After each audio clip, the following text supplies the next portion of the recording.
ரொம்ப முக்கியமான தன்மை, எல்லா பிரச்சனைக்கும் காரணமான தன்மை, எல்லா டைம் இருக்கக்கூடிய தன்மை.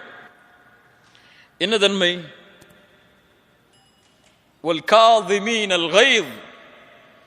கோபங்களை அவர்கள் விழுங்குவார்கள். முத்தகின்கள் யார்? கோபங்களை விழுங்குவார்கள். என்ன அர்த்தம்? கோபப்பட மாட்டார்கள். கோபப்படாமல் இருந்தால் எது கிடைக்கும்?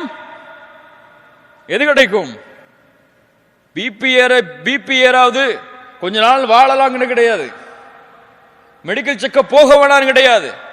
கோபத்தை அடக்கினால் சொர்க்கம். ரசூலுல்லாஹி ஸல்லல்லாஹு அலைஹி வஸல்லம் இடத்தில் ஒரு நபி தோழர் கேட்கிறார், யா ரசூலல்லாஹ், ஒரு அமலை சொல்லுங்கள், அந்த அமல் என்னை சொர்க்கத்தில் அழைத்து செல்ல வேண்டும். லா தக்தப் வலக்கல் ஜன்னah.